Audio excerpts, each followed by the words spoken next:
ஒரு முக்கிய கட்சியினுடைய தலைவர் கோவில்ல சாமி கும்பிட்டு வர்றார் 4 நாட்களுக்கு முன்பு. ஒரு அம்மா செல்ஃபி கேட்கிறாங்க. நெத்தியில் இருக்கக்கூடிய திருநூரை அழித்து விட்டு புகைப்படம் எடுத்து அந்த அம்மாவை அனுப்பி வைக்கிறாங்க. இவர் நெற்றியில் இருந்த விபூதியை அழித்த விசிக தலைவர் திருமாவளவனை பாஜக முன்னாள் மாநில தலைவர் அண்ணாமலை நேற்று நடைபெற்ற முருகர் பக்தர்கள் மாநாட்டில் கடுமையாக விமர்சனம் செய்துள்ளார். அச்சல ஏத்துறாங்க. இந்த மாதிரி பல விஷயங்கள் இதெல்லாம் ஒளிஞ்சு கிடக்குதுங்க ஐயா. அவ்வளவு இடத்துல இருக்கு. 5400 ஆண்டுகள் பழமையான தமிழினம் என்று சொல்லுகின்றோம். ஆனால் 5400 ஆண்டுகளாக எப்படி வாழ்ந்தார்களோ அதுபோல் வாழ்வதற்கு அரசியல்வாதிகள் நம்மை விடுவார்களா என்கின்ற கேள்வியும் நாம கேட்கும். அதுதான் அருமை சொந்தங்களே, இது போன்ற மாநாடுகள் இன்னும் நடந்து கொண்டே இருக்கும். ஒரு பிரச்சனை வரும் பொழுதெல்லாம் நாம் ஒன்று சேருவோம். அதைவிட முக்கியம் எதற்காக ஒன்று சேருகின்றோம் என்பது முக்கியம்.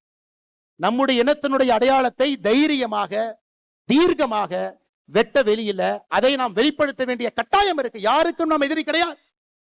2 நாடுகள்ல மட்டும் பெரும்பான்மையாக இருந்தாலும் கூட நம்ம யாருக்கும் எதிரி இல்லைங்க. அதை தைரியமா நீங்க காட்டுங்க. நேத்து திருப்பரங்குன்றத்தில் அரசியல்வாதி ஒருத்தர் வர்றார், இன்னைக்கு எம்பியா இருக்கார். ஒரு முக்கிய கட்சியினுடைய தலைவர் கோவில்ல சாமி கும்பிட்டு வர்றார் 4 நாட்களுக்கு முன்பு. ஒரு அம்மா செல்ஃபி கேட்கிறாங்க. நெத்தியில் இருக்கக்கூடிய திருநூரை அழித்து விட்டு புகைப்படம் எடுத்து அந்த அம்மாவை அனுப்பி வைக்கிறாங்க. இவர் செய்திகளை உள்ளது உள்ளபடி தெரிந்து கொள்ள ரெஃப்ளெக்ட் நியூஸை சப்ஸ்கிரைப் பண்ணுங்க.